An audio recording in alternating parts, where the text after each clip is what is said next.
my goodness. Good morning, good afternoon. Whatever it is for you, I hope you're having a fantastic day. My name is Zach Schaumler. This is Strong Opinion Sports, episode 546. Welcome in. I want to start with a correction, an embarrassing one. This comes from episode 544, Monday's episode. I said that Bill Belichick coached Vince Wilfork and Reggie White. Reggie White was a star for the Packers. I was talking about Lawrence Taylor, possibly the greatest pass rusher of all time. Belichick coached him with the Giants. I was saying how it would be interesting if the Patriots made a move for Aaron Donald. I said Reggie White and Vince Wilfork. I meant Lawrence Taylor and Vince Wilfork. Got that wrong. It's embarrassing. Like I was wondering as I was saying it, like, am I saying the wrong name here? I might be. And then I realized right as soon as I got off, I was like, oh boy. So I try to correct the record as often as I can, whenever I can, when I'm wrong. Whether it's like a big thing, like, hey, I made a prediction and it went wrong, or like a little thing like this, a detail, I said a name wrong. Shout out to Brian Simpson. Oh my goodness. We had him on the show last episode, 545. He is, my two favorite comedians on the planet are Brian Simpson and Tom Segura. It was pretty crazy. I'm talking to Brian. I'm like, how'd you get your start in comedy? How'd you get in the orbit of Joe Rogan? And he's like, actually, it was Tom Segura. And I'm like, bing, bing, bing, bing, bing. What? And suddenly I'm talking to my, one of my favorite comedians about my other favorite comedian. And it's like, man, it was so dang cool. And, I don't know. I love it, man. I love him as a person. He goes like, he's got this deep booming voice. Yeah. And it's like, I can't do it justice, but I love Brian. I am very grateful he came on. He reached out a while back and said, hey, you're coming back. Can I help you? And I was like, you want to come on the show? And so I shoehorned like as much football as I possibly could into like the first 20 minutes. And we talked for like an hour 10 about life and about comedy and even about like Diablo 4. It was just fun. And I think a really great episode that I hope fits. That's an interview that probably could go on my other podcast, Zach Schaumler Talking, because it's barely about sports. But I'm like, look, I'm not going to have Brian Simpson on and put him on my tiny podcast that no one watches. I'd rather put it on the big one. And frankly, like, I think it was great. I hope that young people out there heard a lot about career stuff and about motivation. And I really, really love him, and I'm grateful so much that he came on. I want to start today. The Jets have given Quinnen Williams, their defensive tackle, a really big 4-year, $96 million contract extension. It's kind of the news of the day. Like, ooh, give a reaction, Zach. And I'm sure over time, maybe I'll have a more thoughtful thing to say. It just happened, so I'm kind of still reeling and figuring out what to say. Here's my immediate reaction to this story, and if I've got more to say later on, I definitely will. He's 25 years old. He's a stud defensive tackle.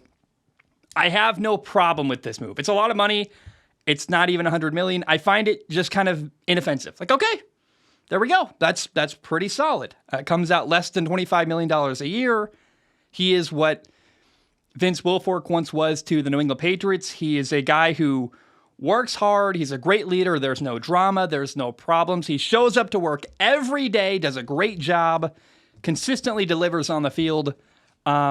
He's going to be there hopefully his entire career in New York. I like this move. I have nothing. I don't love it. It's like, oh yeah, you gave a guy a lot of money. Okay. I hope that's money well spent.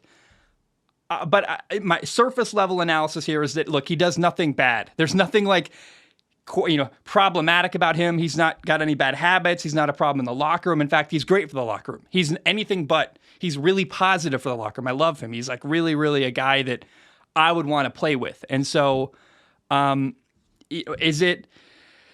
think as time goes on, and I think about it more and marinate on it more, and maybe the years go on, we'll go, was that a good contract or not? I see nothing wrong with it, which is the best I can give you now as a straightforward reaction. As I like him, he's a good leader. He consistently delivers. And hey, Jets fans, write in. Do you not like this contract? Do you like it? The word to me is inoffensive. It's like, okay, yeah, it's a good player that got a lot of money, and there we go. I'm curious, though, Jets fans, do you like that your team spent money this way? I think it's great to lock down Quinnen Williams till he's like 30, have him hopefully play his entire career in a green and white uniform. That sounds awesome to me. And Jets fans, write in. Let me know what you guys think. Now, yesterday, the ESPYs happened. It's an event that I don't care for. I don't really watch it. I don't really, I don't hate it or anything. I just am not going to watch it. I'm not going to sit down and, I mean, there's not a single award show really I would give any time to. Probably the award show I give the most energy to is the Game Awards, actually, at the end of the year. The Video Game Awards, hosted by Jeff Keighley. I don't really watch them, but I definitely watch shows that break down what happened during them. That's really interesting because there's a lot of game announcements, and there's a lot of stuff that, for a nerd gamer like me, I'm like, oh, like, hey, that game exists, that game exists. I'll never buy any of them, but it's good to know they exist, and I'll watch the review when it comes out, right? So I like that. I'm in that culture, I guess, but the ESPYs, the clips I saw, ESPN's just trying to manufacture big moments for social media. It's how it feels. It's a whole show dedicated, like getting a bunch of famous people in a room, spending way too much money on security, probably. And as the years go on, it makes me feel more awkward and more manipulated. Like, hey, is this really the best thing to person to win this award, or the best group to win this award? Or are you just doing this because it's a good story and it's a really good post on the SportsCenter or ESPN social media page? You know what I mean? I'm like, I'm not that compelled. The one moment, the reason why I brought up the ESPYs at all was to highlight this one moment that happened. Was it good? Was it bad? I found it weird. LeBron James went on stage. LeBron James, who, I really don't want to have the debate today. Is it LeBron James or Michael Jordan? But one of the two best basketball players of all time, whether he's the GOAT or not, I don't care. I don't really want to have that conversation. But I think you can make a compelling argument for him or Michael Jordan. Certainly, the one thing I'll say, this is like the most political. It feels like, LeBron versus Michael Jordan actually feels like a political, conversation at this point. It's so polarized and so charged. Like, it feels like you're talking about a former president or something. Like, you're bringing up really bad stuff that is just going to make people angry either way. Because that's really what the Jordan-LeBron debate is. But the one thing I will say, I think I would rather be teammates with LeBron James. Okay, I'll leave it there. See, it's funny. It's like when I get criticized of being either side of the political world, say, oh, you're this or you're that. I'm like, you're not right. But I'll give a breadcrumb and they cling on to it, go, Zach must believe this. And that's definitely what's going to happen with that quote right there. I like LeBron, but I found what he did at the ESPYs very, very annoying and totally... It didn't need to happen. It was like, well, why? Why did you do this? He goes on stage and gives a speech about how when he feels like he can no longer give 100% to the game of basketball, he's going to walk away and retire. And then he goes, but that's not today. And he doesn't retire. And you're like, what? Why waste whatever amount of time of our lives with this weird... That's what I mean. It felt like ESPN, a producer probably said, hey, LeBron, get on stage. Why don't you address the retirement stuff? And then we'll have some... I feel like it just felt weird, and I don't know if it's maybe him reading social media too much and believing that's the real world or what. But I was like, does anyone think LeBron's going to retire right now? I didn't think he was going into the night. Then he starts talking, and suddenly you're like, oh, maybe he's going to retire right now. That'd be weird, but sure. And then he didn't retire. And it's like, what are you doing? Why send us down this journey if for no reason? It was very, very bizarre. And there's a lot of reasons to not like LeBron James. The decision, the bouncing around between teams. If you're not a fan of opposing teams that have lost to LeBron James, I can definitely understand hating the guy because he beat your team. I think also nostalgia and loyalty to Michael Jordan would be another reason why you don't like LeBron James. Jordan's better, therefore, and then you always got a chip on your shoulder against LeBron James. He's a polarizing figure who's done a lot of good for a lot of people. He's also, he's human. He's got some mistakes and says some weird stuff on social media sometimes. But if you found the moment at the ESPYs, if you watched that video on ESPN social media page of LeBron giving this weird speech where he talks about retiring and then doesn't retire, if you found that cringy and weird, I did too. And I just kind of want to share that. Like, I don't, if you haven't seen the video, go watch it. Because, again, I didn't think retirement was on the table for LeBron James. He let us know that every season now he thinks about retiring. Okay, great. I'm sure you do. You're older. Like, everybody does that. I don't know. I found it bizarre and unnecessary is kind of the word. Why did we have a moment where LeBron faked like he was retiring? Like, he pumped fake retirement and then didn't shoot. And you're like, okay, well, all right. Okay. I think the people who don't like LeBron because they call him dramatic and kind of a soap opera guy, they just won. Like, the people that criticize LeBron for being too dramatic were like, see what I mean? And I'm like, I like LeBron. I really do. He's awesome. But that was unnecessary and weird. And I want to just acknowledge that and talk about it because it was like, I actually had to. I'm like, and please write in about this. Did anyone else watch that and just feel like, this is unnecessary? Why is this happening? And if you got theories on why it happened, please let me know. Did you watch the ESPYs? Because I didn't. I think they're just losing relevance, and I can't imagine it's a cheap event to put on for ESPN. And I don't think I would. Does it make money? I don't think so. I don't think the number of people that watch it and the ad revenue they bring in really necessitates getting all those insanely wealthy, successful athletes in a room and putting on, renting out the space and hiring security. I wonder if I can't imagine the ESPYs make money. Why are we doing it? Do people watch it? Like, legitimately, is that a thing people watch and like? Feels like part of an old world that doesn't need to happen anymore. Like most award shows. And if you have thoughts, please write in and let me know. Because I'm not sure we need the ESPYs anymore, but I'm not sure we need ESPN anymore. But he can't say that. All right. I drink some water real quick. Oh. I need to. If you're listening on audio, I'm sorry. I brushed my teeth, and that's a citrus flavor that you ever like. I don't buy Mio, but I try to put flavoring in my water. I know it's bad for me. I'm sure. I mean, I don't know it is, but I'm sure it is. But it helps me drink more water and stay hydrated if it's got a little bit of flavoring to it. And I don't buy the Mio one. I buy like the off-brand Walmart one. I usually buy grape. I bought the citrus flavor this time. Citrus after you brush your teeth is the worst feeling on the planet. Like, never brush your teeth and have orange juice, and never have flavored water right after brushing your teeth. It is not a good experience. Let's talk about this. The NFL preseason starts on August 10th. I am a massive nerd. I'm a weirdo. I love football, I love quarterbacks, and I love the preseason. I will hopefully cover the preseason more in depth than I ever have before this year. I really want to watch as many preseason games as I can.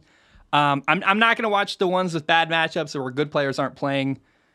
Meaning not like star players aren't playing, because that's most preseason games. But there are certain quarterbacks I'm going to be looking for this preseason and trying to cover, because it's kind of the only time we get to watch some of these backup quarterbacks play ever.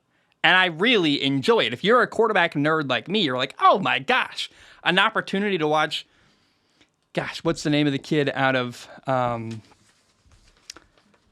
what is his name? Why am I blanking right now? Jake Haener. Like, Jake Haener out of Fresno State playing backup quarterback for the New Orleans Saints. We might never get to watch him play quarterback ever again. And I liked him in college. I want to watch. I want to see what he can do. That's the kind of person I want to cover during the preseason. For the nerdy people out there like me that are like, hey, I think he's got potential. Dorian Thompson-Robinson, another guy who is skill set wise maybe a perfect backup behind Deshaun Watson in Cleveland. I want to watch him. So let's go through a list. I got a bunch of quarterbacks I want to list right now. A lot of them a lot of them I've never talked about before on the show. But the number one quarterback that I cannot wait to watch during the NFL preseason, the guy that ever since I covered him like a week ago on the show, he's been in the back of my head, kind of scaring me and making me worry that maybe I was too harsh, or maybe and let me say, this is a person who I really hope will prove me wrong, exceed my expectations to become a franchise quarterback, because the skill set is there. Like, the physical ability is there, and he's in a good situation. He is sitting behind a veteran quarterback. He is a quarterback. This will give it away. He fell out of the first round of the NFL draft. It's Will Levis, the quarterback in Tennessee. He's a talented young quarterback. Everyone thought he was going to be a first-round pick. I wasn't a big believer. I was like, did you watch him against Florida? It was bad. It wasn't impressive. He got outshined by Anthony Richardson, like, by a lot. But he can run. He's got a really strong arm. 6'4", 230. There's videos of him, like, running over linebackers. You're like, wow. I mean, that looks like Josh Allen running the football. And given how talented he is, paired with the fact that he's going to sit on the roster behind Ryan Tannehill, and there's not a lot of pressure early on for him to play. He can sit, he can learn, and when he's ready, he's going to get an opportunity. And here's a really crucial thing about Will Levis. The fact that he can run is a big, big advantage, because if early on in his career, similar to Josh Allen actually, if he makes the wrong read or screws up, he can take off and make a play with his legs. And that, for a young quarterback who is still learning to read NFL defenses, that's a huge advantage, because it adds another element to your game. You got another weapon in your arsenal. How many times early on in Josh Allen's career would he make a mistake and go, well, guess what? I'm running. And he'd run over a linebacker, run for like 15 yards, and you're like, wow. I mean, he turned a bad play into a good play. That's pretty cool. Will Levis could do that. If Ryan Tannehill gets hurt week 3, Will Levis is thrusted into the starting job in Tennessee. There's a chance he does well with the limited offense, just running the ball a lot, using his legs, getting the ball where he needs to with short passes, simplified stuff. It's possible. And even beyond that, he does have arm talent. Like, if he can hone it in and get good coaching, get time to progress, I'm worried. I was pretty low on Will Levis when he got drafted and before the draft. And I'm starting to have fear going, this guy could work out. He's in a good situation. He does have physical talent. Oh no, Zach, are you going to be looking dumb in a couple years? And so I'm going to share that openly now. And I want to be clear, I am rooting for Will Levis to prove me wrong. I would really, really like it if Will Levis did very well, became a franchise quarterback. Like, how cool if he became the Tennessee Titans franchise quarterback. That would be perfect. They need a quarterback. He's talented. He can run. If he's anything like, I think, I don't know if he's not Josh Allen throwing the football, but he's built big like Josh Allen. He can run. He's physical running the football like Josh Allen. There's a lot of similarities there, and I am curious to see how he progresses and where he goes as a player. So I am very, very interested to watch Will Levis in the preseason. His kind of opportunity to prove himself is going to begin August 12th, and they're playing the Chicago Bears. I am so fascinated. I'm rooting for this man to make me look silly. I want him to become a franchise quarterback. I'm not sure he will, but the more I sit and marinate on it, the more I'm like, well, I don't see a reason why he couldn't develop in time. He's got a great skill set. He's going to sit on the bench. And you know what? His physical skill set is big, and what shines in the preseason often is a guy who, because there is vanilla defenses and everyone's kind of learning, a lot of receivers are running their own routes, stuff like that. It's hard to be precise and surgical in the preseason. What often shines, it's kind of like sometimes playing in an all-star game where guys don't know each other as well. They're all learning and figuring each other out. So the people that are most talented physically tend to shine. Will Levis could stand out a lot in the preseason. I'm anticipating that. I'm hoping for that.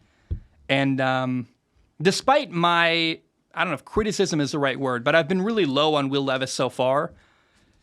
Gosh, man, I hope it does well. Like, I would really be excited to see him become the franchise quarterback in Tennessee. And the physical ability is there.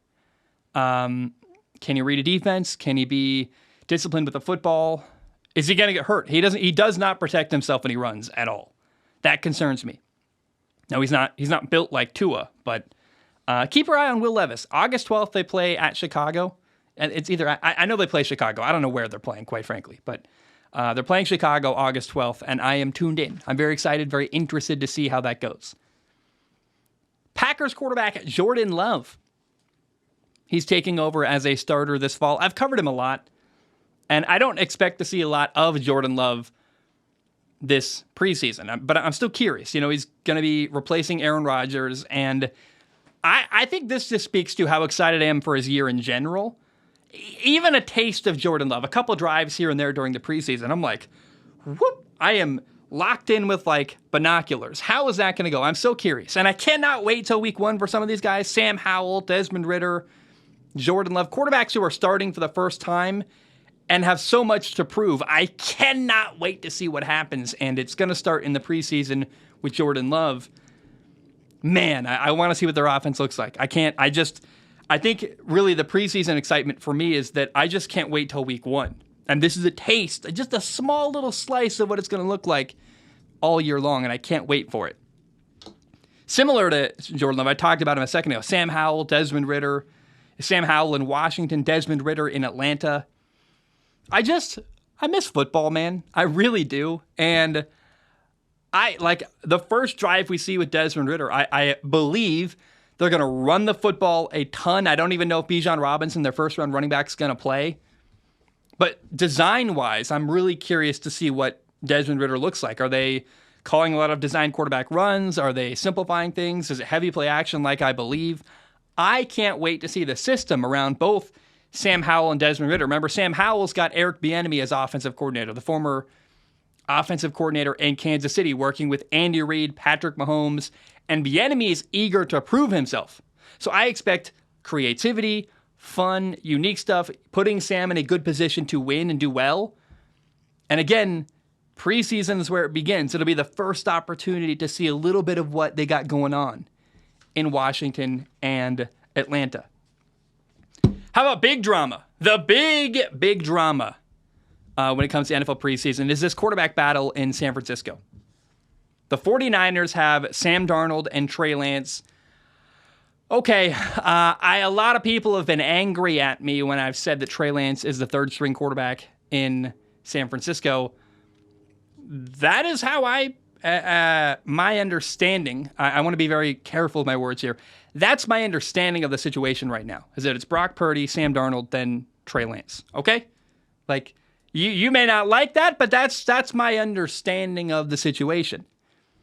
I'm excited to watch Sam Darnold and a good offense with San Francisco. Good coaching, good players around him.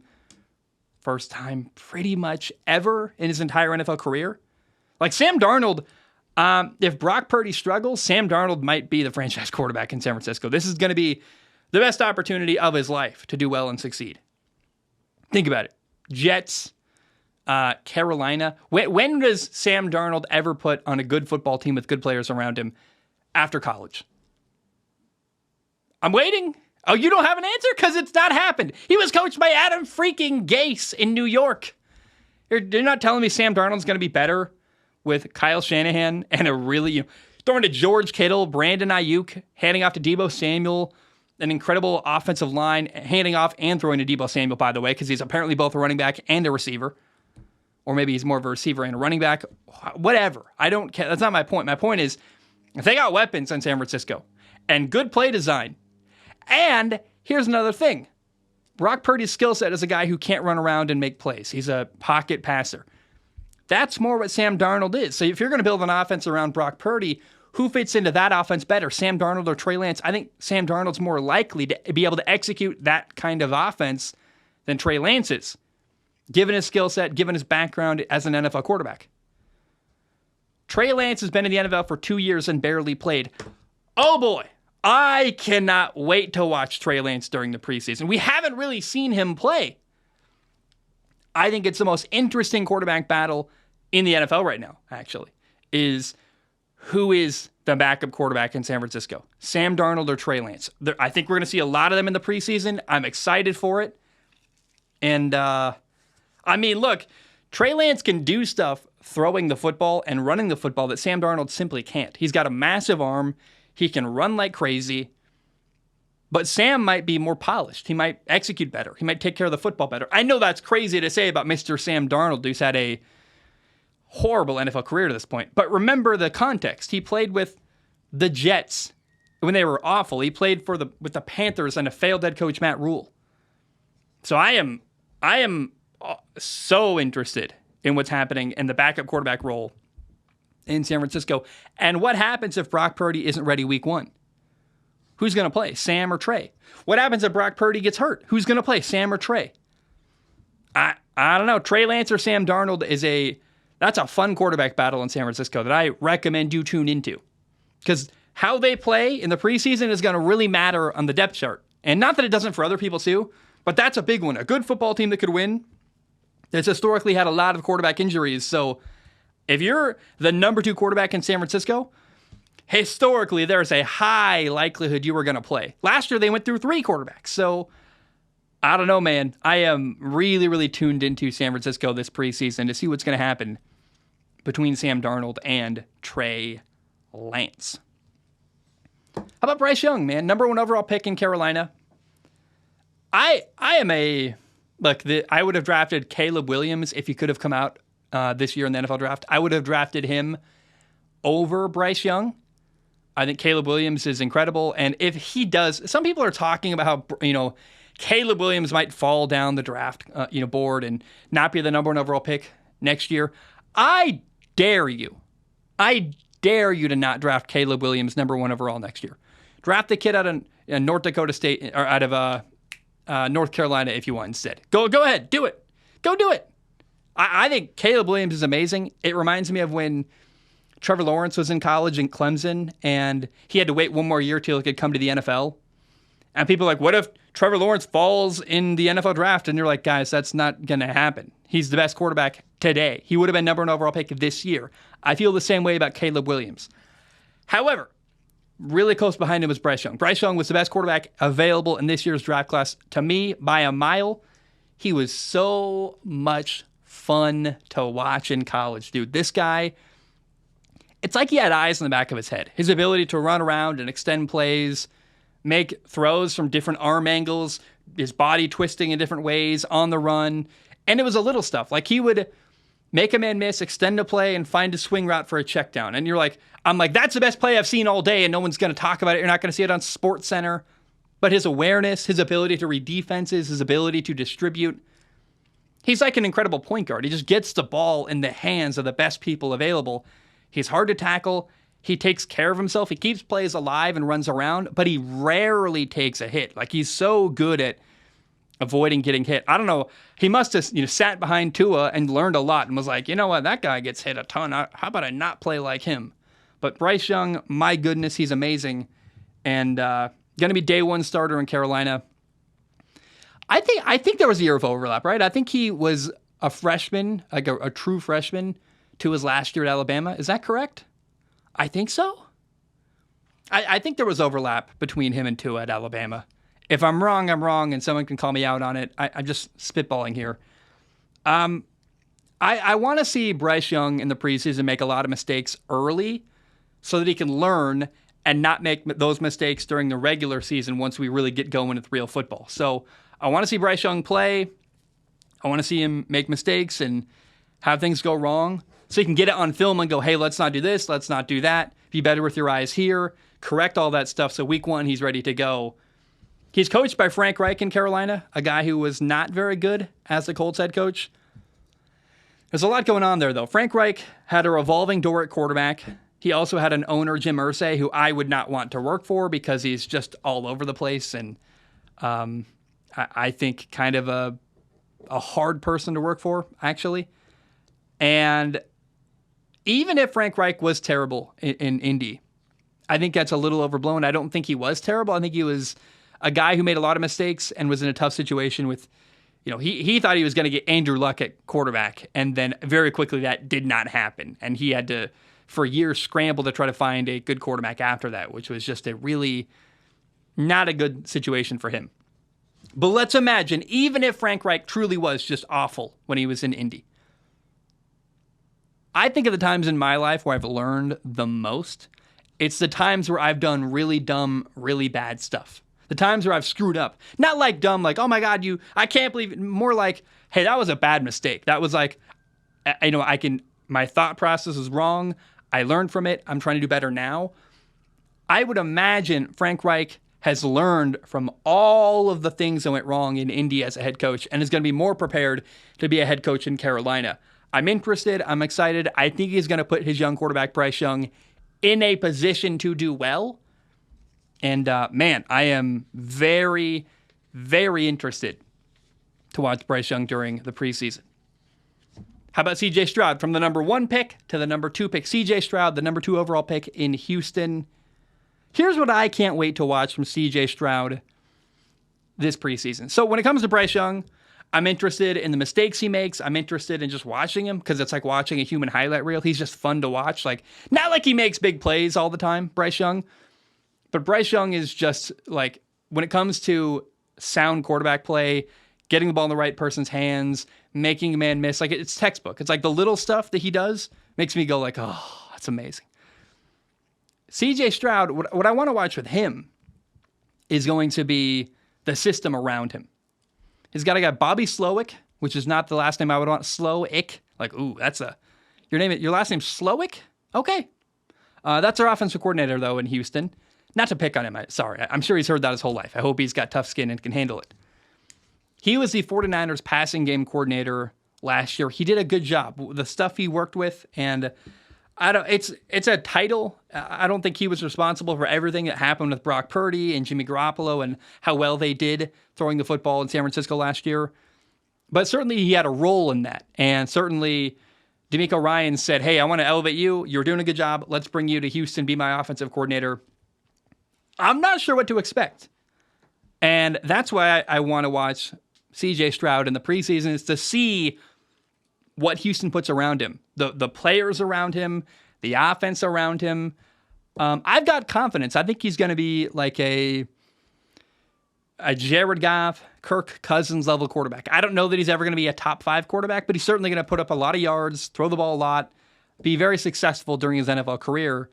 And I'm interested early on what they're going to put around him, what the receivers around him look like, what the system looks like, what kind of plays they're calling. And we're going to get kind of a taste of that during the preseason.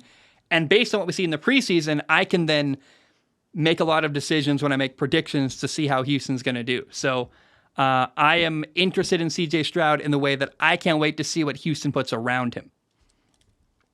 Anthony Richardson, the number 4 overall pick, quarterback in Indy.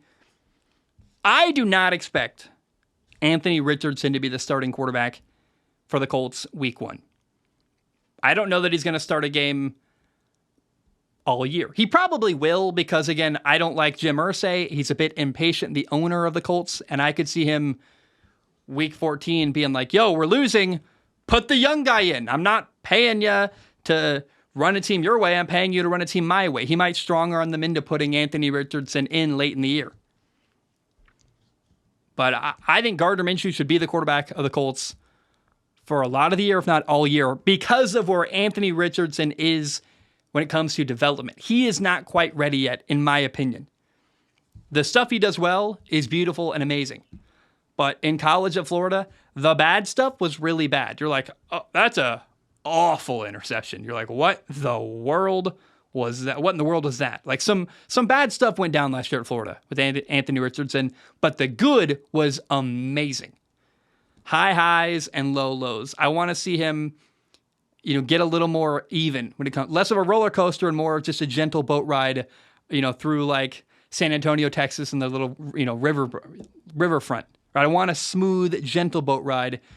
Right now, watching Anthony Richardson play is kind of like the Rapids. It's a lot of up and down. It's fun. It's exciting, but the bad is bad, and he might flip the boat. So what I would do if I was coaching Anthony Richardson, I would play him a ton in the preseason. Like, I would play him almost 3 full games. He's not ready to start week 1. He needs a lot of development and a lot of time to learn. But if you put Anthony Richardson on the field, if you're not expecting him to play much during the regular season, then get him reps now. Get him on the field, get him playing. That way his rookie year, he does get some playing time. Basically, he could start 3 full games if you make him play most of the preseason games. The reason why you do this is that I would want to have Anthony Richardson put a lot of stuff on film. Good, bad, all the above. Get a lot of mistakes on film that you can then watch back all year and help him correct and say, hey, we got to do this differently. We got to do this differently. But the more of him playing you can document on film, the more you can help him learn and work on that stuff. And so if I were the Colts, decision makers, I'd say, look, Gardner's our starting quarterback. He's going to start week 1. We're not going to win a lot this year, but he'll take care of the football. He'll be okay. He'll be interesting enough. And our future is Anthony Richardson. He's going to sit for a long time. And in the preseason, we're just going to put him out there. And it's going to be ugly and it's going to be good. He's going to learn. He's going to make big plays. He's going to make bad plays, highlights and lowlights. And the more stuff we can get from Anthony Richardson on film during the preseason, the more we can help him learn. And I know they got practice all year. They got stuff like that. But I want him playing. I want him learning and playing and getting comfortable. And so I doubt they're going to do that in Indy, but I am really excited to watch Anthony Richardson during the preseason because I just don't think he's ready. I think he's going to be at times really ugly, but then he'll make a man miss and run for like 70 yards, and you're going to go, okay, I get it. And you're going to say, I can see why Zach might think this guy could be the best quarterback 5 years from now from this draft class. Like I'm telling you, he'll make a crazy throw during the preseason. It's going to be all over Twitter, all over Threads. Is that even a thing yet? I use Threads, but I'm the only person I feel like. But you'll see it all over social media. A couple big plays from Anthony Richardson during the preseason. You're going to go, whoa, wow, that was beautiful. And it's going to happen. I believe that. And so keep your eye on Anthony Richardson. I am really excited to watch him during the preseason. All right, now we're getting into true backup quarterbacks. I apologize. I forgot this guy's name earlier. Jake Haener, quarterback out of New Orleans. This guy might never be an NFL starting quarterback. We might never see him play. This might be the only time, his entire NFL career, we see this guy play. But I want to remind you of something. September 18th, 2021. He was the quarterback at Fresno State. He beat number 13 UCLA. I believe it was 40-37, something like that. Then a couple weeks later, he goes and plays number 11 Oregon and almost beats them. They lose by a touchdown. I remember this vividly. I'm like, dude, that's the moment Jake Haener got onto my radar. And I was like, whoa. He's throwing back shoulder fades. He's moving the ball all over the place, just with beautiful accuracy and precision. And I went, I love this cat. He's undersized. He's small. But my goodness, is he accurate. And he's throwing people open, beating top-ranked teams. He's at Fresno State beating Pac-12 schools. And you're like, wow, this is a really good quarterback. I really like him. He's a 4th-round pick for the New Orleans Saints. I don't know, man. I just want to see him play. I think he can do some good stuff. And, I didn't watch a lot of him last year. That's, 2021 was when he really grabbed my attention. But if he's still the same kid who was slinging it against UCLA 2 years ago, I got an open mind. And we'll see what he can do. And I'm interested to watch the New Orleans Saints backup quarterback Jake Haener. I think he's a guy who, there's a potential reality where he's good enough that if Derek Carr 2 years from now is not getting it done, he's expensive, they cut him, Jake Haener could be the starting quarterback in New Orleans. I think that's, of the many possible timelines ahead of us, that's one that could be real. And I think this is our first opportunity to see what he can do. I'm interested in Jake Haener in New Orleans. Dorian Thompson-Robinson, DTR, the backup quarterback in Cleveland. It's Deshaun Watson. They got Josh Dobbs as a backup there. And then DTR. DTR was a 5th-round pick out of UCLA. And I think he fits in really well in Cleveland. He's got a similar skill set to Deshaun Watson. He can run. He can throw. He's got a cannon. I think this is an underrated part of DTR. I watched him throw. He was throwing with Odell Beckham Jr. in LA one time. I got to see it, and I was like, yo, this guy's arm is unreal. It made me feel bad about myself. I'm like, Zach, I barely played college football. I could barely. I have the weakest arm. I can get the ball there, but it takes a long time to get there. DTR was throwing dots. You're like, whoa.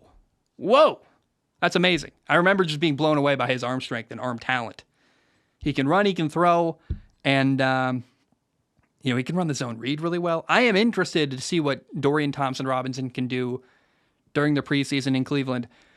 There's so many good quarterbacks. I mean, I think we're in kind of a state of the world with quarterbacks where there's just so many good ones now everywhere. There's all these young guys who can play and make some big plays that we're almost at a point of oversaturation. DTR 10 years ago might have been considered a starting quarterback or a guy in the mix, and he's not at all now.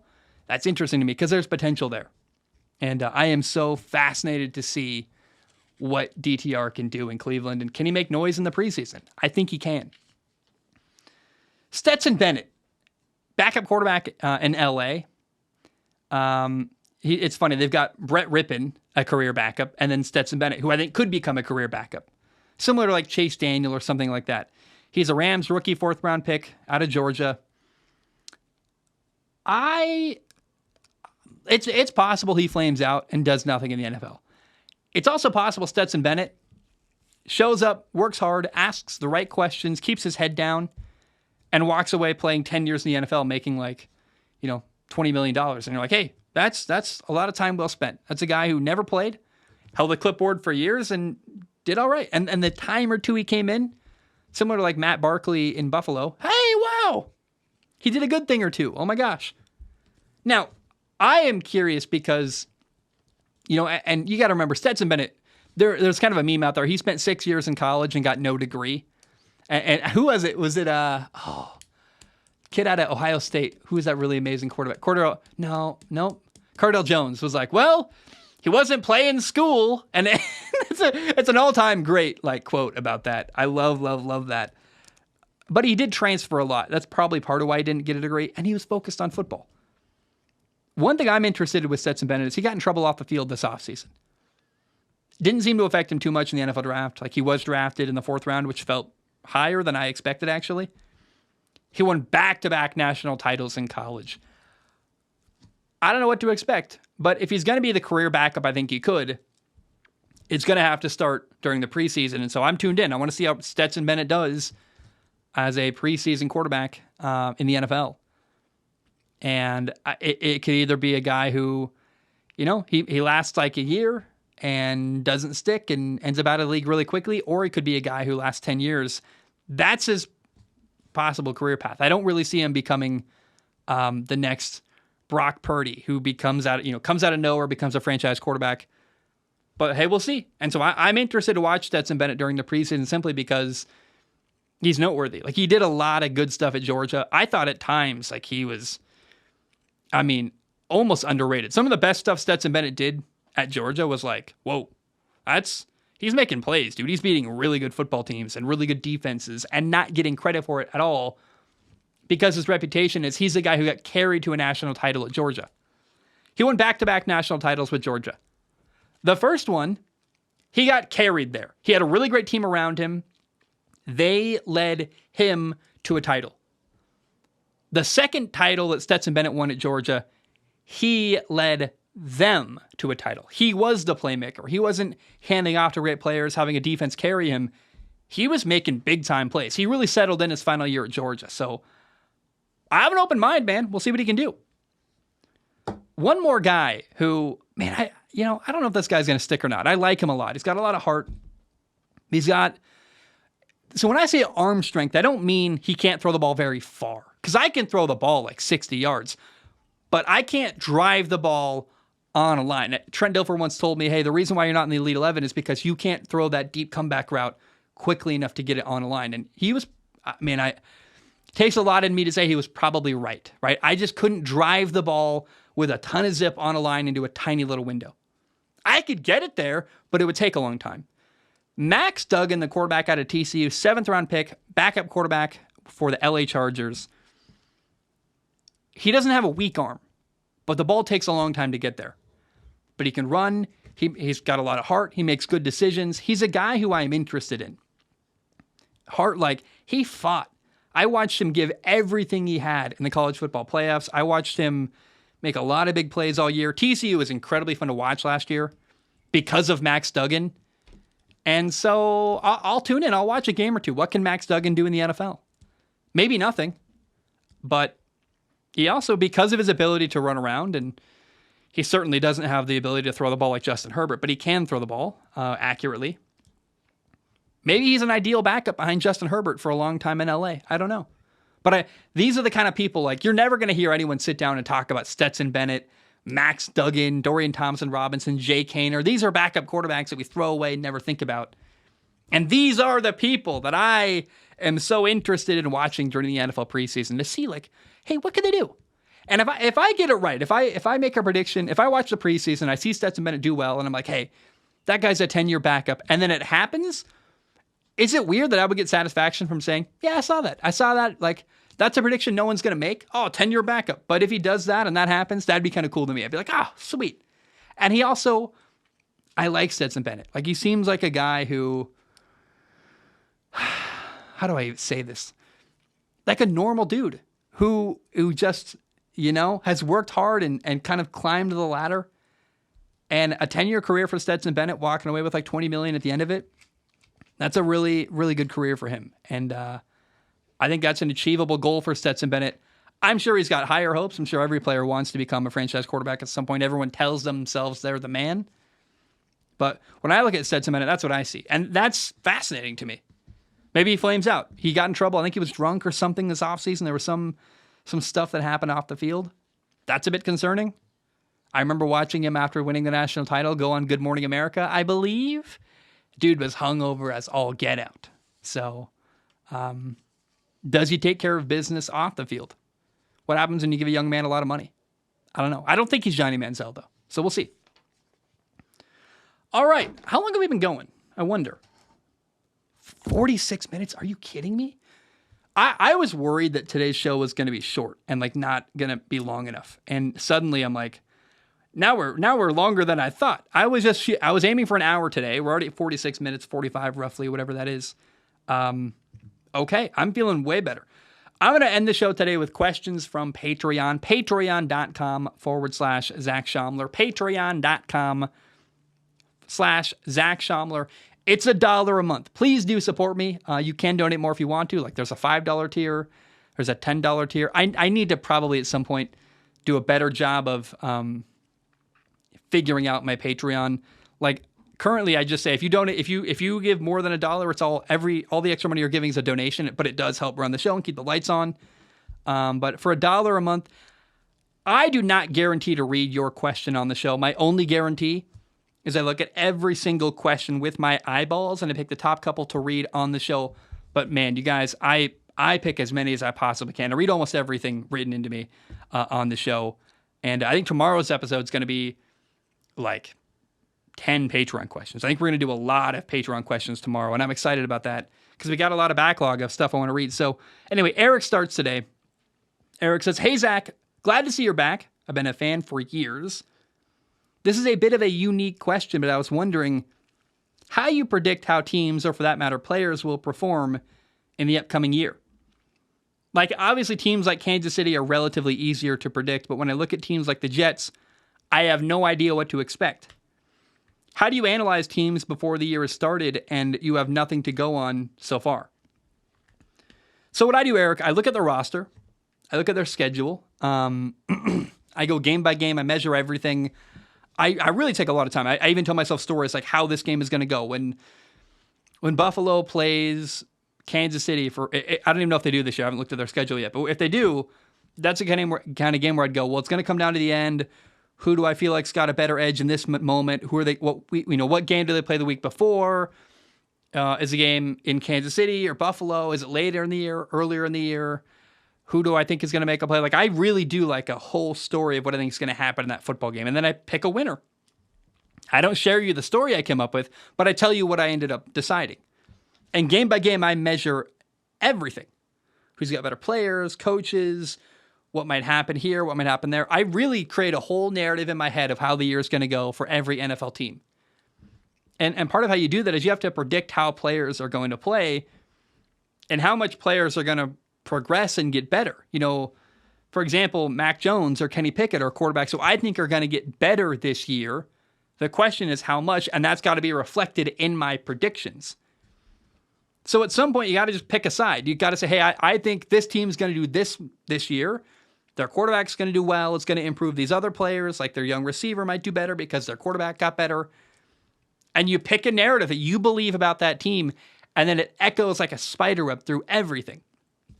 For example, if you believe the Jets are going to do well, and you believe that Aaron Rodgers is going to succeed, then maybe they steal a win from Miami.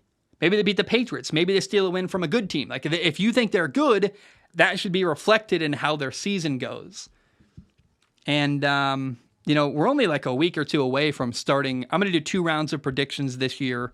Predictions round 1, get it out early, and then like sit on it for a couple weeks. Think about it, listen to feedback, and then I'm going to revisit and do round 2 of predictions this year and go, okay, well, I was crazy about the Seahawks. Now that I think about it, maybe not. I thought Philadelphia was going to be horrible, and actually they're really good. Those are examples that I just made up. But my point is, I'm going to do 2 rounds of predictions this year. It'll be interesting and fun, I believe.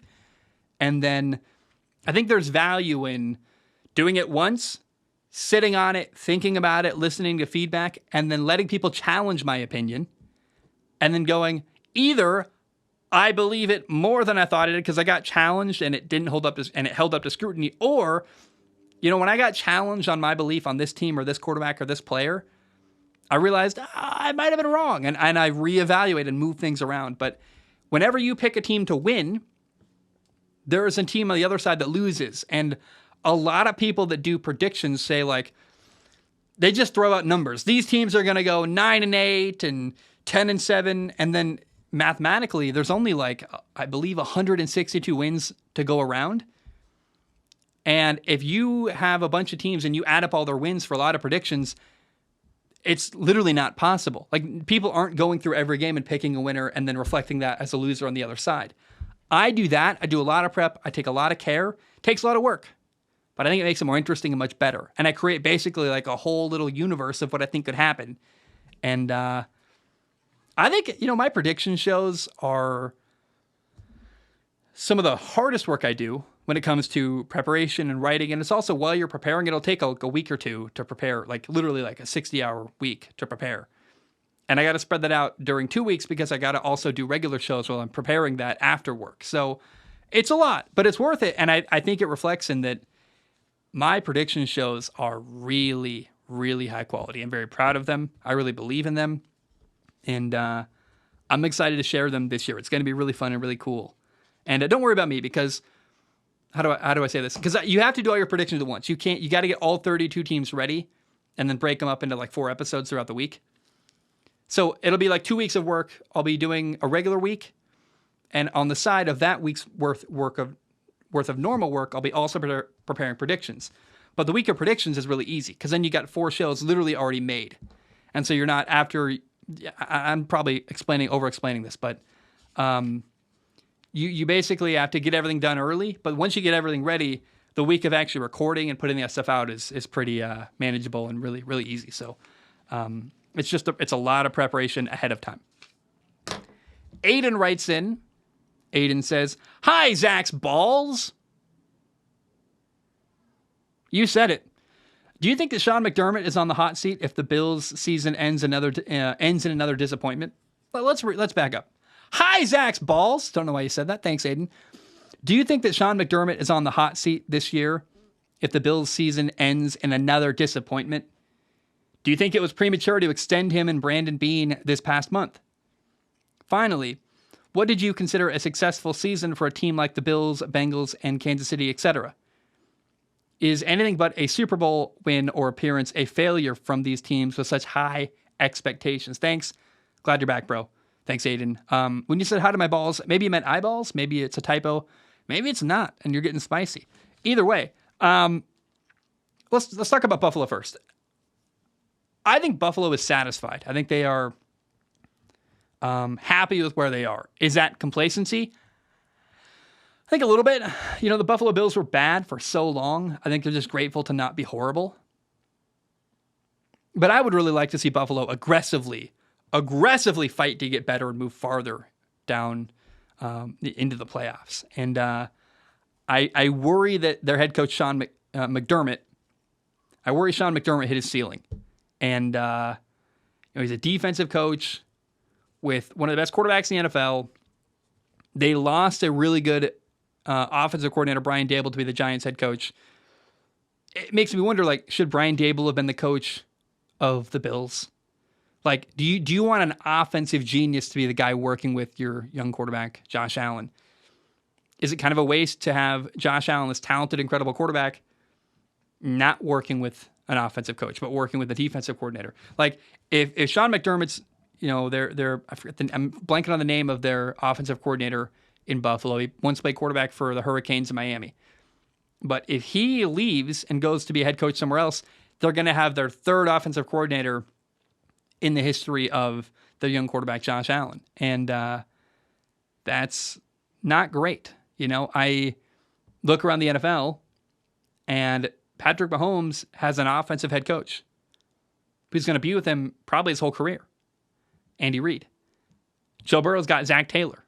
A lot of the best young quarterbacks in the NFL, Trevor Lawrence has Doug Peterson, former NFL quarterback. Like all these young quarterbacks are paired up with an offensive-minded head coach. It creates more stability for a franchise because you're not losing. The guy working with the quarterback doesn't leave when he wants to become a head coach.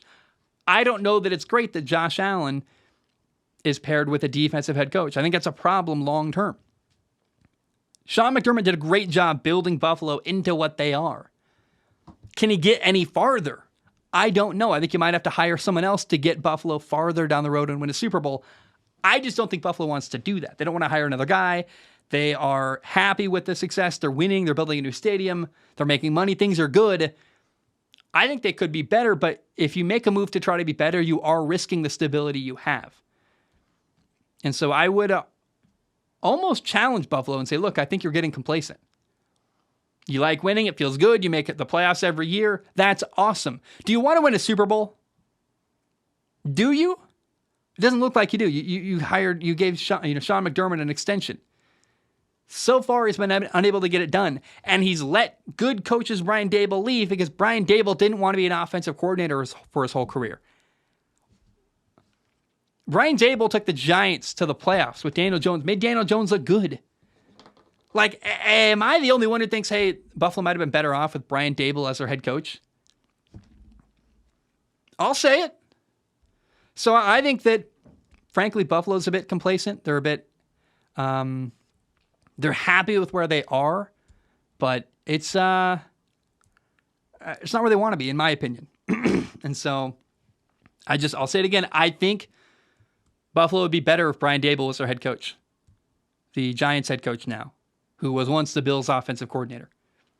Beyond that, even farther, I would say that I just worry that the risk it would take, if they fire Sean McDermott, a guy who's winning and doing well, that's a risk because you're letting a good coach leave in pursuit of an even better life, going from good to great. Do you want a good career or a great career? Do you want a good job or a great job?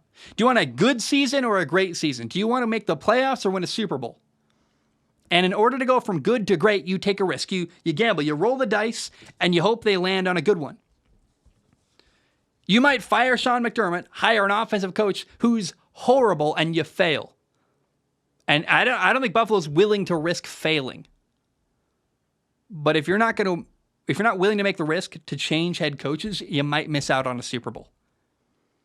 They just extended Sean McDermott. Great. More years of not winning a Super Bowl. And the best years of Josh Allen's career getting wasted. I'll say it. Putting that out there. Brian Daboll should probably be the head coach in Buffalo, but things didn't work out that way because you can't fire head coach and hire offensive coordinator. That's too outside the box. That's too... you can't do that. That's not how things are done. You can't fire a coach who's winning playoff games. That's not how things are done. Well, if you don't make a change, you're not going to get any farther. That's my worry with Buffalo, is that Sean McDermott hit a ceiling. What are the expectations for like Buffalo, Kansas City, Cincinnati? I think a deep playoff run is the expectation. You can't expect to make the Super Bowl every year. That's not realistic. There's too many good teams and it's too challenging. But if you're Buffalo or Cincinnati or Kansas City, you have to get close to a Super Bowl. Whether you are the Super Bowl, you're in the AFC title game, or if Kansas City goes and you lose to Kansas City in the playoffs, I can excuse that. But if you lose in the divisional round to Tennessee, that's a problem. That can't happen. That kind of stuff is where it's inexcusable. And so Buffalo, KC, or Cincinnati, they can lose to each other. They can lose in the Super Bowl. They can lose in the AFC title game. Anything beyond that, then we're talking about a problem. What if Buffalo doesn't win their division this year? Then what? Was Sean McDermott the right move? Was extending him right? I understand it's a risk to fire him. But what's the risk of not firing him? It's having a good career and a good couple years with Josh Allen, but never great. And, if Buffalo's happy with good and doesn't want great, good for them. But I would want to be great. I would want to win a Super Bowl. And it doesn't appear like Buffalo's motivated to make the moves required to do that. SmallGraydonGuy wrote in, he says, hey, Zach's left eye, eyeball. Zach's left eyeball. Graydon points out just my left eyeball. I don't know why. He says, me and the right one aren't on speaking terms right now after the incident. What incident? Graydon, what happened? Please tell me. Feel free to write in. Did I do something wrong? Did my right eye do something wrong? Very interesting. There's drama going on, and I don't even know it. I'm involved, but I don't know.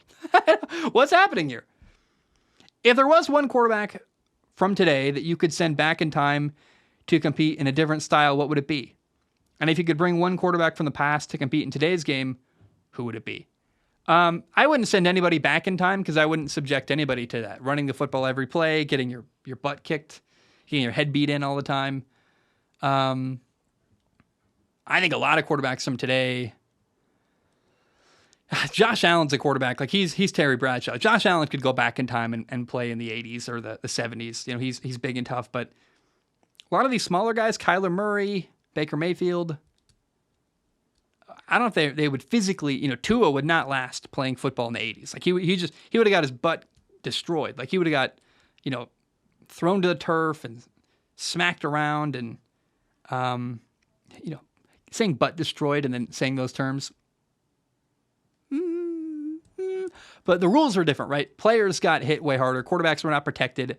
I don't know that I would want Tua playing in those olden days where you get thrown around and you're not protected by the rule book. But the one guy that came to mind when I read this question, the person I would bring forward, I would give almost anything to watch Dan Marino play in today's NFL game. You ever watch Dan Marino play quarterback? Like, the stuff he did in the 80s and 90s is unreal. Given that we were playing in a time, he was playing in a time where it was a run-first offense, a run-first league. You ran the ball almost, that was what you did. You ran the ball. Quarterbacks got hit a ton. There were not rules protecting the quarterback. I mean, I watched Phil Simms. Remember Phil Simms? Guy who, as a broadcaster, said a lot of weird stuff, and people were kind of mean to him. There's a great video on YouTube of Phil Simms in the 1993 season with the Giants. And he was like this veteran quarterback who was tough and really played well at the end of his career. And the 93 season didn't end great, but he was like really, really good that year and played kind of at an MVP level way late in his career. I think that's impressive. But Dan Marino, he threw 48 touchdown passes in 1984. 48. Do you understand that? I believe it was his second year in the NFL. Dan Marino threw 48 touchdown passes in the early 80s. That record did not get broken until 2004 by Peyton Manning. Only 3 quarterbacks have ever thrown more touchdown passes in a season than Dan Marino. Tom Brady, Peyton Manning, and Patrick Mahomes. And those guys, Manning, Mahomes, Brady, played in a different era of the NFL. A pass-first era with way more rules protecting the quarterback. I would give almost anything to watch Dan Marino play today, where he's not getting touched, he's getting protected by the rules. It's more common for quarterbacks to throw the ball around. The fact that some of the stuff that Dan Marino's done still holds up today is unbelievable. It shows like how great of a quarterback he was, and he was way ahead of his time. It's unbelievable. In fact, part of why the NFL is the way it is today is because of Dan Marino. And so, man, I would love to see Dan Marino play in today's NFL. I think he'd do very well, and it would be so interesting. We had a question from Hammond about Pete Carroll. I'm going to read that tomorrow. I'm going to bump that to tomorrow because we are running longer than I thought. But we'll do 2 more questions and we'll talk about some TV stuff. Travis writes in. Travis says, "Hey Zach, so glad to have your voice in my ear holes again. Do you ever plan on bringing the intro music back? Maybe new music for the reboot. Love the show and looking forward to all the great content." Music for Strong Opinion Sports. Like, It's like motocross from Apple's like GarageBand. So like I got that the old intro song was like a free sample you get when you have GarageBand or iMovie. And then I used to edit the show on iMovie and I kept it and I've used it forever now. And I just at some point was like, I don't know that this fits anymore. It didn't feel like me, and it's kind of loud and in your face, and I'd like to have my own intro music. And also it's the kind of thing, that song is used by like so many other people for so many other things. It's just like it's like a free use just clip, and it's free use music anyone can use, and it's totally unoriginal. Like there's every once in a while someone would like, write in and say, oh, that's someone else's theme song. I'm like, actually anyone can use it. But because it was unique, I didn't want to use it anymore. And music, I would love to have like someday someone compose an awesome intro song. My friend, I'm blanking on his name right now. He listens to the show. He makes music. What is his name? Let me find him on Instagram. Tom? Does that sounds right? Music. Okay, I can't find him. We've talked before. He's listening, I'm sure. He's a Giants fan. I know he's out there. He's offered to write music for the show before. Possibly. The thing is that intro music for Strong Opinion Sports just is not a priority right now. I'm trying to get the show going, and like I'm worried about what I'm going to say and the content. I don't really have much energy to put into coming up with or creating or, paying someone to make music for the show. And I know people want to do it for free. I frankly don't feel comfortable taking work from people for free. Like a lot of people offer, hey, I'll be your editor for free. And that's a great offer. I appreciate it. But it doesn't feel right to me to take your work and do it. To make money off of other people's work when they're working for free doesn't feel right to me. And so once I can afford to hire someone, to commission someone to make music or hire an editor, I'll do all that kind of stuff. But for now, like I'm taking care of my own stuff, my own business, and someday we'll do that kind of stuff. Music, not a priority right now. But I know I get messages every day from people. I'll be your editor. You don't have to pay me. And I'm like, but I do, because that's ethically wrong, and I don't want to do that. So anyway, Zach writes in on Patreon. Got a great name, Zach. Big fan. Zach says, hey, Zach's extremely curly hair. Excited to have you back. Thank you, my man. What's up? I feel a bit conflicted about this last year. On one hand, I'm ecstatic as a Chiefs fan and watching them win the Super Bowl. He wrote this weird. Let me read what he actually wrote. He said, ecstatic as a Kansas City fan and watching get to and win the Super Bowl. I think you mean watching my team get to and win the Super Bowl. But either way, it was just weirdly worded. Either way, you had fun watching last year, watching your team, Kansas City, go to the Super Bowl. On the other hand, I feel disappointed that Buffalo didn't challenge us as they have in the past. What are your thoughts on the year of these two teams? Zach, I want to say something controversial. Something that I don't think will be well received, but it's not my job to worry about that too much. I hope people like the show, but I have to be honest. I find Kansas City to be so good that they're boring. They're inevitable. It's like playing Madden on rookie mode. Like I play Madden on as hard a difficulty as I can because I like not knowing whether or not I'm going to win. Am I the only person who plays Madden and I lose sometimes? Like on franchise mode, I'll finish a year like 13-3. Because, sometimes I'm playing against Peyton Manning and he gets me. He scores like 40 points and I can't keep up. Or I'll lose in overtime and I'll throw a pick six. And I'm like, I like that I don't always know if I'm going to win or not. I've lost the Super Bowl in Madden. Like that's, and I don't quit and replay the game. I save it and I take it on the chin and I own that because that's, the challenge is fun. I like not knowing whether or not I'm going to win. That makes it more authentic and real. When I watch Kansas City, they just feel inevitable. They're going to win. And it's amazing. They're incredible to watch. Patrick Mahomes does unbelievable stuff. I think Chiefs fans get really mad when I say this. I don't mean to take anything away from them. But I love when I don't know who's going to win. And watching Kansas City recently has started to become like watching Alabama play, New Mexico State or something. You're like, Alabama's going to win. They're way better. The Chiefs aren't that much better than the other NFL teams, but they are better. And, Buffalo might not even win their division this year. Is Buffalo going to challenge Kansas City? They're going to try. Good luck. Like, someone writes in, Balin wrote in the other day, I was like, hey, you think the Chargers can challenge Kansas City? And I'm like, what, top to bottom, there's not a single thing the Chargers do better than Kansas City. Their coach isn't as good. Their quarterback isn't as good. Their players aren't as good. I mean, their fan base, no offense to their fan base, but their fan base isn't as passionate. Even like the stuff that doesn't matter is that Chiefs are better at. It's crazy. Although, hey, Chargers fans probably aren't putting on wolf masks and robbing banks. Shout out to Pat McAfee. That clip is hilarious. I don't know, man. I don't imagine a world where there's not a lot of people that can challenge Kansas City. And the day you do, that's a good one. Like I love when a team can challenge Kansas City. When someone can really make it look tough for KC, that's fun. I don't hate when Kansas City wins, but when I watch Cincinnati play Kansas City and it's close and interesting and I'm not sure what's going to happen, I relish that. I love that moment. I love when teams can challenge Kansas City. That's fun. And I really hate, I think I've been talking about Madden a lot, but I've been playing a lot recently. I played Madden 11 because I'm stuck in the past and it's the best one ever. And Drew Brees is like just unbelievable in that game. He's so dang good. Like Drew Brees, when you play him, he scores like every drive. And so I was backed up on my own 30-something yard line, 2 minutes left in the game, 4th and 3. And I went for it and I got it. Because I knew if I gave the ball back to Drew Brees, he was going to go and score and I was going to lose. I have a lot of reverence and respect for Drew Brees. It's the same with Patrick Mahomes in Kansas City when you watch real football in real life.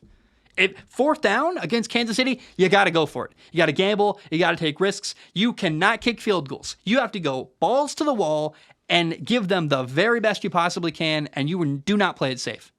If you kick field goals against Kansas City, you're going to lose. They're better than you. They're inevitable. If you want to get them off, if you want to catch them slipping, you really, really have to get them off balance, and then, like, if Mahomes throws a pick, you got to score. You got to take advantage of that. If you're on the goal line and it's 4th and goal on the 2-yard line, you're not kicking a dang field goal. You're going for it because you want to beat Kansas City. You don't play to tie. You don't play to lose. You play to get every little advantage you possibly can because Kansas City is that good.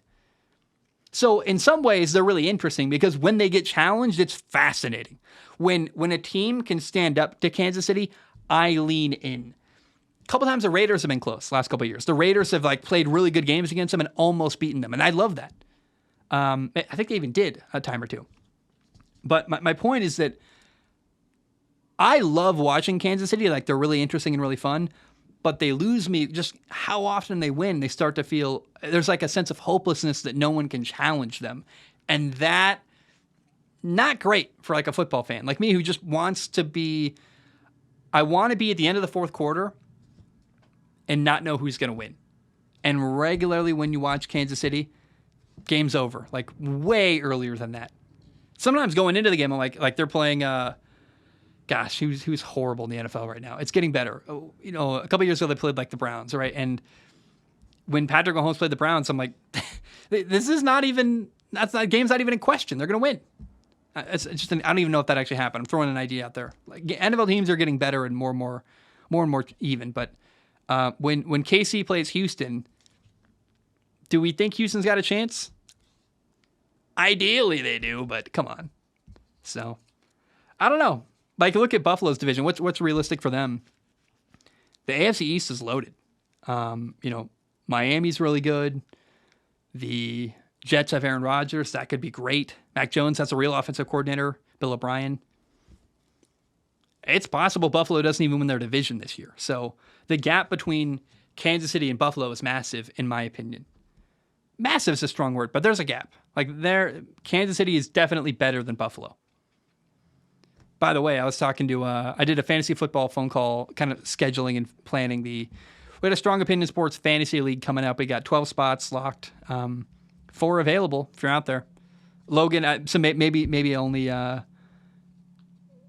3 available because I know Logan, he lives in Hilo, Hawaii. He's going to be playing Gold Dude MK. You know who you are. I love you. You're awesome. You're in the league. I got your message yesterday. So there's 3 spots left in the Fantasy Football League for Strong Opinion Sports. And anyway, Sam and I were talking, and I'm looking at stats. I don't look at stats very often.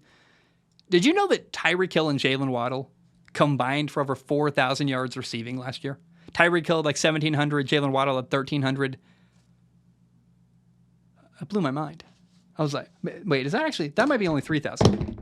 I think I'm an idiot. I think it's only 3,000. Oh my God, I'm so dumb. 1,700 plus 1,300, that's 3,000. That's still amazing. That's still, God, I was so excited. I thought that was 4,000 for a second. I was like, wait a minute. No, I'm wrong. I'm an idiot. That's why I talk about sports and don't build buildings. Because math. Ooh. Anyway, God, that made me feel dumb. That was like the fact that I thought 17,000 plus 13,000. Sorry, 1,700 plus 1,300 is 4,000. Oh, you boys slipping. I'm getting old. Let's talk about this. Aaron Rodgers and the Jets, they've been put onto Hard Knocks. It's going to be exciting. It's going to be fun. Can't wait to watch. Hard Knocks teams don't normally do well. But is that because Hard Knocks ruins their year, or because Hard Knocks can only go to bad teams? You know what I mean? It's like, because the teams with the lower records in the NFL can just decide Hard Knocks is part of their, their training camp, and you can't say no. Whereas, like, you cannot force Kansas City to have Hard Knocks because they can say no because they had a good enough record. You get the right to veto it and say no. So the Jets are a team that was bad last year. Are they still bad? They were bad last year, so they get Hard Knocks. But does Hard Knocks mean they're bad this year? I don't think they're correlated. We'll see. It might be a distraction. It's certainly going to be great television. Can't wait to watch. I leave you with this end of the show today. God, I'm still embarrassed about that 4,000 thing. Like, oh, that's a bad look. That's dumb. There's a TV show on Netflix called Quarterback. Marcus Mariota, Kirk Cousins, and Patrick Mahomes were mic'd up all year long. I think I'm going to watch it and cover it. I'm curious what you guys think. Do you guys want that? Marcus Mariota left Atlanta mid-season last year. That could be interesting if they show it. Maybe I'll watch it so you don't have to, and I'll tell you whether it's worth watching or not. But I think next week we might cover that show Quarterback on Netflix. Guys, I love you. I appreciate you. I hope you have a great day. And see you tomorrow. Ba-dum-bum, bam, we are done.